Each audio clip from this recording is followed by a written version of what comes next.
Hello everyone.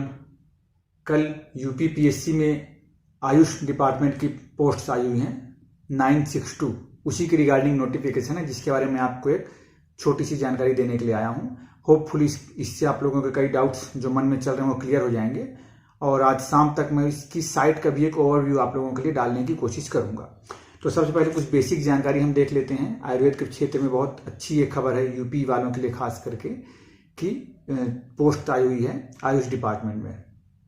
तो लिखा हुआ है, नोटिस में लिखा हुआ है 23/11/2021 की ये नोटिस है और इसमें लिखा है कि last date for deposition of application fee. Last date कब तक है जमा करने की? तो वो 20/12 डेट, थोड़ा स्पेशली आप ध्यान रखिएगा। 20 दिसंबर तक आपको एप्लीकेशन फी जमा करना है और submission of online application form. और ऑनलाइन एप्लीकेशन फॉर्म कब तक जमा कर सकते हैं हम? 23 दिसंबर तक, मतलब 20 दिसंबर तक हमारा अमाउंट पे हो ही जाना चाहिए, इसका आप विशेष ध्यान रखिएगा। और 23 तक हमारा एप्लीकेशन फॉर्म भी सबमिट हो जाए। ये आपको मिलेगा कहाँ पे ये जानकारी? तो ये देखिए नीचे में मैंने लिख रखा है UPPSC up.nic.in, ये हाईलाइट मैंने कर रखा है इसे। ये साइट है, आप इसमें डायरेक्टली विजिट करके पूरा देख सकते हैं और होपफुली मैं आज रात तक कोशिश करूंगा कि आपके लिए उसका एक ओवरव्यू भी ले ही आऊं।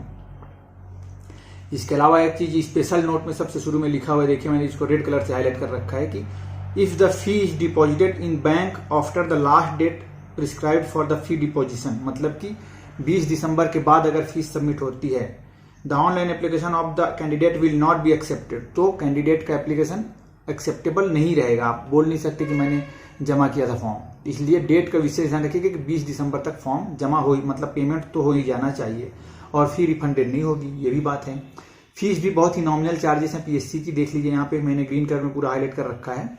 जनरल के लिए ऑल टोटल आपको 105 रुपए देने हैं, ओबीसी वालों को 105 रुपए देने हैं, एससी के लिए 65 रुपीज, एसटी के लिए 65 रुपीज, हैंडीकैप्ड के लिए 25 rupees, dependent of the freedom fighters उसके लिए लिखा हुआ है कि according to the original category, मतलब उनकी जो कैटेगरी होगी, अगर वो जनरल वाले होंगे तो 105, ओबीसी वाले हैं 105, वैसे ही एसटी एससी वालों के लिए 65, मतलब जो कैटेगरी के वो हैं उसी कैटेगरी की फी लगेगी।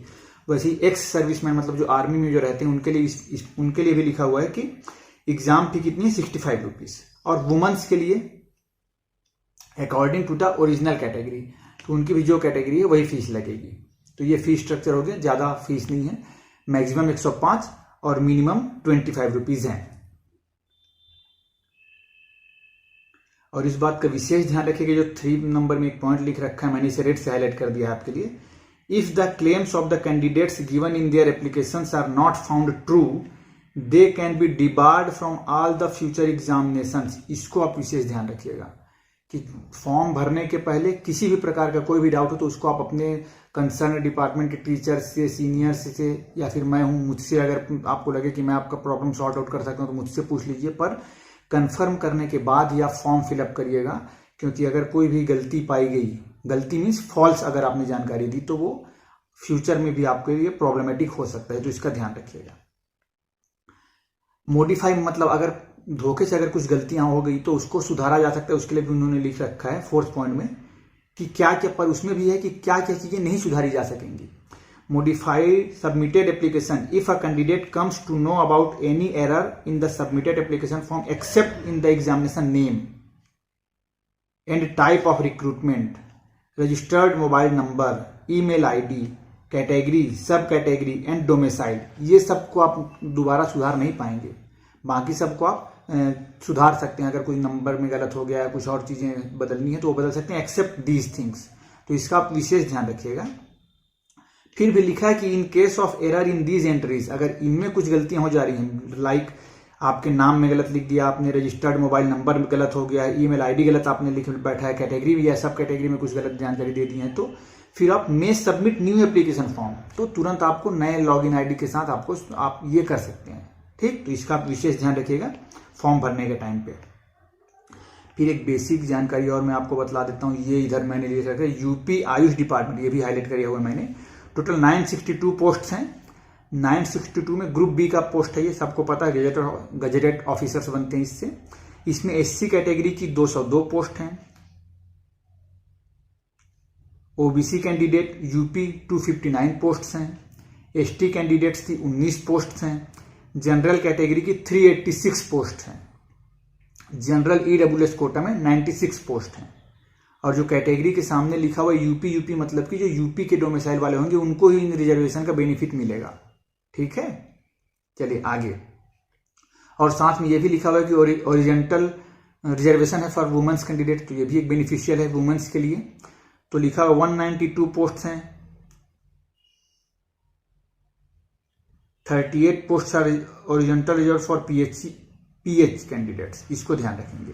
फिर पे स्केल वो सब उतना काम का नहीं है। क्वालिफिकेशन इसेंशियल है यूजी, जो ही हमसे पूछा करते हैं कि सर पीजी भी जरूरी है क्या, पीजी कंपलसरी है क्या, तो इसेंशियल क्वालिफिकेशन मतलब कि मिनिमम रिक्वायरमेंट क्या है बोल रहे हैं, तो वो है यूजी की डिग्री होनी चाहिए आपके पास। उसके बाद बी नंबर पे लिखा हुआ है रजिस्ट्रेशन एज वैद्य और hakim with the board of Indian medicine Uttar Pradesh.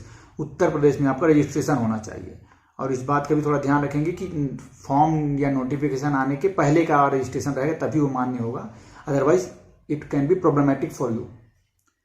Third में लिखा हुआ है कि at least 6 months professional experience in state Ayurvedic, यूनानी और एलोपैथी हॉस्पिटल और डिस्पेंसरी।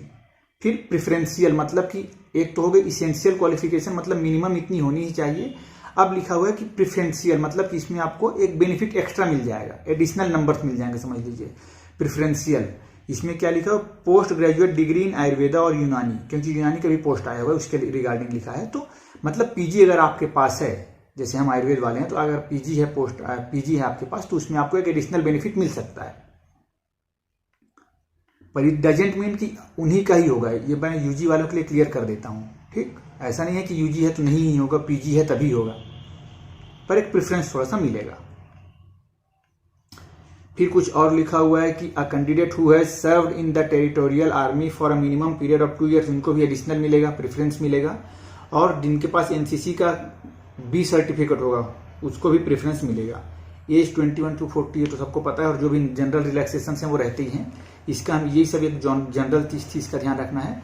और एज काउंट आप कैसे करेंगे, कई लोगों के एकदम अपर लिमिट बॉर्डर में होते हैं ना, तो उनके लिए भी बतला दूं कि डेट कैलकुलेट करना है तो लिखा हुआ है क्लियरली, यहाँ पे देखिए मैंने येलो कलर से हाईलाइट किया है, the date of calculation of age 1 July 2021, आपकी जो भी डेट ऑफ बर्थ होगी वहां से लेकर 1 जुलाई 2021 तक आपको काउंट करना है कि आप कितने साल, कितने महीने, कितने दिन के हैं।